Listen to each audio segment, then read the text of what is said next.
Hello, this is Silvia Pavoni, investment editor with The Banker, and I'm talking to Erik Bethel, who is the managing partner of SinoLatin Capital, which is an advisory firm to Chinese companies interested in investing in Latin America.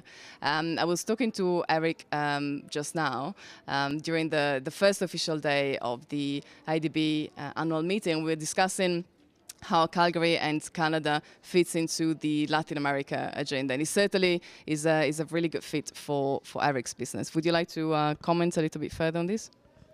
Sure, I'd be delighted. First of all, despite the snowy weather, and this is spring in Calgary, for our business, Calgary is fantastic. Strangely enough, the link between Latin America and China goes through Canada, at least in our business. We do natural resources, and to the extent that Canada is sort of the epicenter of the junior mining companies in this hemisphere, many of which are publicly traded in the Toronto stock market, and many of whom have assets in Latin America. There's a lot of interest that we have in doing business with Canadian-listed companies, yet companies who have assets in Latin America. And the interest from China into Latin America is, of course, growing, has been growing for some time now.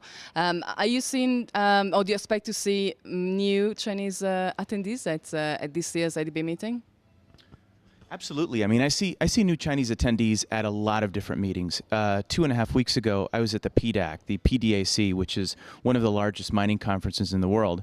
And last year, you saw very few Chinese attendees. And this year, the single largest delegation was from China.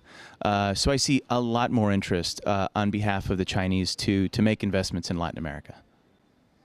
How is this interest being welcomed by Latin American countries and corporations? And what do you think are the main challenges in making the relationships and partnerships between China and Latin America a success in the future?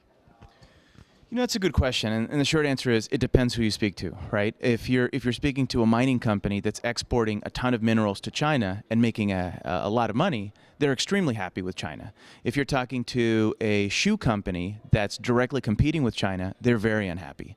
So it's a challenging situation for Latin America. As Latin America tries to move up the value chain, it's finding itself besieged by two problems. One is an appreciating currency, especially in places like Brazil and so forth, real estate appreciation, inflation and so forth, which hurts the domestic manufacturers. At the same time, the Chinese are flooding Latin America with inexpensive products. So who benefits? It's complicated, right? The consumers benefit because they get cheaper products. The manufacturers in Brazil, say, are completely disadvantaged. The mining companies that are selling a product from Latin America to China are benefiting. So it's a very complicated equation. So it depends on who you speak to. So it is something that surely everybody will be really keen to monitor in the future. Thank you very much for your comments, Erik.